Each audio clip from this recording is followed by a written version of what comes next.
Olá a todos os visitantes do canal do YouTube do Instituto Santo Atanásio. Estamos aqui para mais uma notícia. Bom, a notícia anterior ela foi um pouco longa e até porque é uma discussão relativamente antiga, etc., né? Uma questão doutrinal que deveria ser muito simples de entender, né? Mas existem muitas pessoas obstinadas que querem mudar o que está divinamente constituído. Mas hoje agora, né, prometo ser uma notícia mais breve. Na verdade não é bem uma notícia, é uma anedota. Né?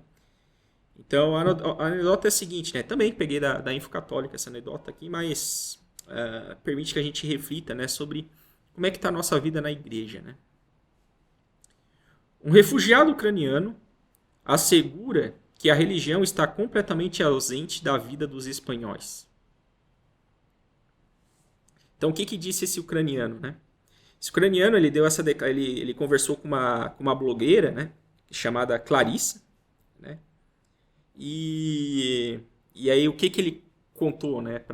Essa Clarissa, então, né? Sintetizou a conversa no blog dela, né? O que o ucraniano declarou, né? Quando chegou na Espanha, né? Ele chegou assim, ó. Quando chegamos à Espanha, disse um refugiado ucraniano, nos perguntávamos como nos relacionaríamos com os católicos. Depois de 10 meses aqui, contudo, não conhecemos a um só católico. Por isso agora nos damos conta que deveríamos ter perguntado como seríamos recebidos pelos ateus. Então, pode estar parecendo uma hipérbole e tal, de certa forma né? Mas você veja, né? Então, você está se refugiando num país que tem fama de ser católico, né? Pô, a Espanha ajudou a cristianizar o mundo, né? E você passa 10 meses lá e diz, não conhecia um só católico. Parece ser uma hipérbole, né? Mas o que ele está querendo dizer? Gente, é uma realidade do seguinte, pode até haver muita gente que se declara católica. Aqui no Brasil, por enquanto, a estatística diz que isso vai mudar em breve, daqui a uns anos, mas, por enquanto, a maioria das pessoas se declaram católica. Mas entre eu me declarar católico e eu ser católico, há uma grande diferença. Para eu ser católico, eu tenho que aceitar as verdades da igreja. E viver, e me esforçar para viver segundo elas. E quando eu não conseguir, ou seja, quando eu cometo pecado, né, buscar a confissão e a reparação desse pecado.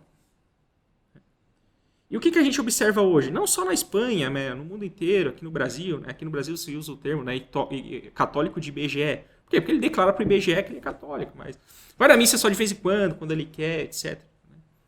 Ou seja, é aquela coisa. Você pergunta para essas pessoas, você acredita em Deus? Elas vão dizer, eu acredito em Deus.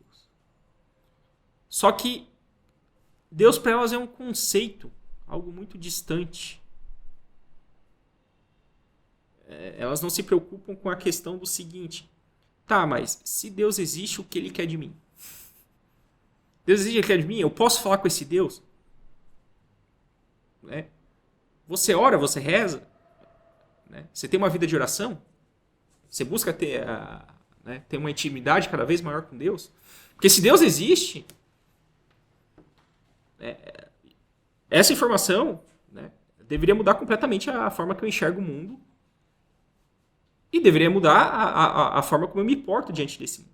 Porém, né, a modernidade ela é tão anestesiada, ela é tão confusa, que as pessoas acreditam sim que Deus existe, se dizem católicas, mas na prática vivem como se Deus não existisse.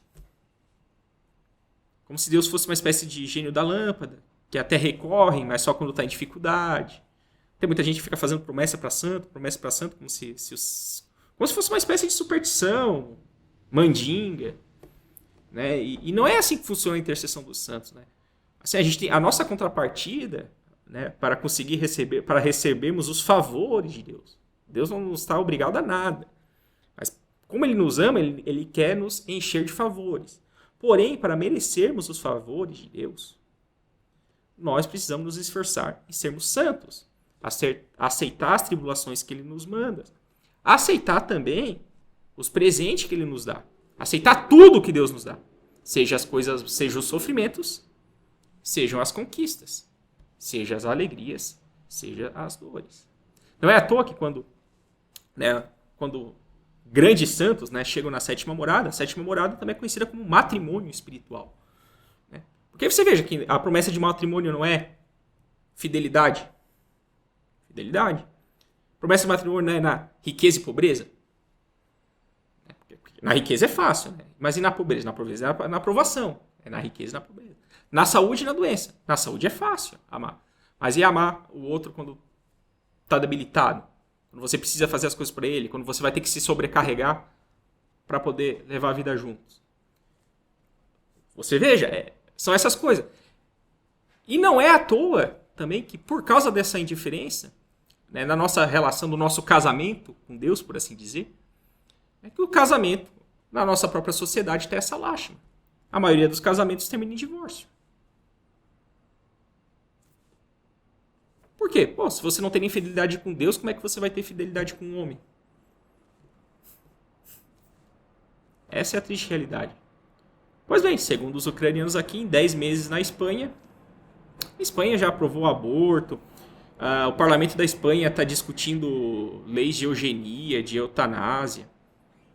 Tá triste a situação lá na Espanha, tá triste. E o ucraniano afirma isso, talvez em tom hiperbólico. Né? 10 meses aqui não conheci um só católico. Ou seja, né, conheceu muito poucos, comparado à maioria dos espanhóis. Né? Se ele conheceu católicos, foram muito poucos. Seria isso a reflexão de hoje, né? Dada essa anedota. E viva Cristo Rei!